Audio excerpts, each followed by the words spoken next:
This news came out that kind of shook everybody in our sphere of entertainment because with everything the MCU's been doing, they have been failing on Disney Plus. They've had box office flops, very little interest in this current iteration of the MCU. Failures in Phase 4. Phase 5 has been garbage since they started. But one of the things that people were worried about going forward was the Daredevil reboot. Something that people really do love and care about. One of the most well-respected pieces of content in terms of comic books we've ever seen on screen was the Daredevil series on Netflix. And the idea that they could go and reboot this and MCU Daredevil is not something that anybody wanted to see. We got hit with this news yesterday. Marvel just fired the writers of MCU Phase 5's biggest new show, and that was Daredevil. Not only did they fire all the writers, but they fired all the remaining directors and have basically committed to a full reboot of this reboot, starting from scratch when it comes to the narrative building around this series. And really at the heart of it, this entire big announcement, leak, whatever it is that got out to Hollywood Reporter,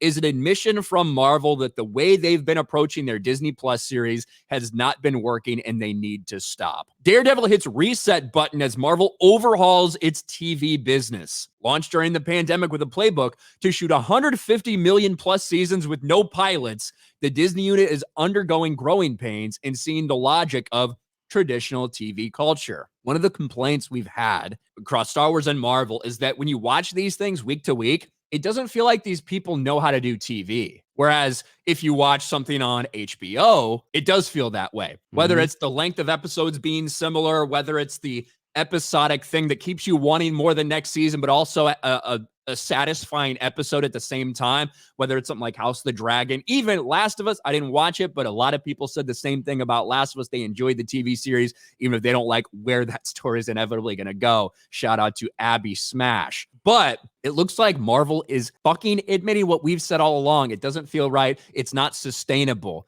And you can't keep taking $200 million losses on dog shit like Secret Invasion. In late September, Marvel quietly let go of head writers Chris Ord and Matt Corman and also released the directors for the remainder of the Daredevil series as part of a significant creative reboot, Hollywood Reporter has learned. This is after filming half of the series' 18 episodes, by the way. They got halfway into filming this thing, looked at all the footage, like, this doesn't fucking work. They were making a legal procedural instead of a fucking Daredevil show. Without Foggy, without Karen, with a Kingpin that probably didn't feel anything like Kingpin. This is a mess. But this is the interesting part to me. Through it all, the company eschewed the traditional TV making model. It didn't commission pilots, but instead shot entire 150 million plus seasons of television on the fly. It didn't hire showrunners, but instead depended on film executives to run its series. And as Marvel does for its movies, it relied on post-production and reshoots to fix what wasn't working. It has not worked for the past 2 years, and they're finally admitting that with this move. That's what I think anyway. I think you're going to see a massive change at Marvel for the way they do all the rest of these series from now on. Is Kevin Feige Dave Filoni? Like in a way, yeah. Like he was so successful for a certain amount of time. Filoni was successful with the Clone Wars, not so much with that, but it was all because he had George keeping him in line, and he was operating on George's vision. So what is it about Feige that he was super successful leading the MCU? Now he's still leading the MCU, but it is a fucking shit show. Well, Kevin Feige was part of a team, right? Part of a team. Obviously, this entire thing started not at Disney. If you remember the first phase of the Marvel Cinematic Universe, even if you remember, distributed by Paramount and all that stuff. Then they got Marvel Studios gets bought by Disney. Kevin Feige pushes Ike Perlmutter out the door. 2018, Kevin Feige says, we want to make sure that in phase 4 of the MCU, we have more female heroes and villains than male. We want to focus on diversity. So this has been a slow shift for them after building this on the backs of straight white male characters that people love. They decided to go all in on an all new, all different Marvel. So this has been something that happened for a while. Like, I get the comparison, Kevin Feige, Dave Filoni. Feige always had a team of people. So I get what you're saying with that.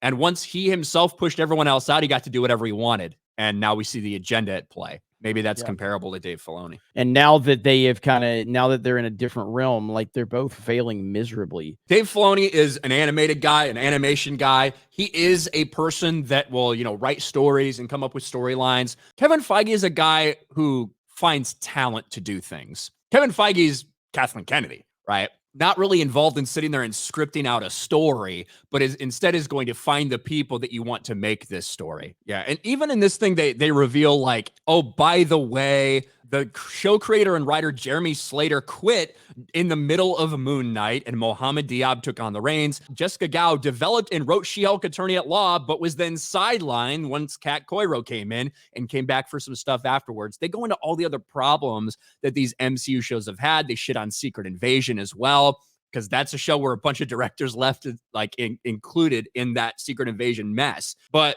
to me, I think it's actually a good thing. If there's any hope for the Marvel Cinematic Universe to turn around and have some decent storytelling in the future, they had to admit that they were failing. That's what this is.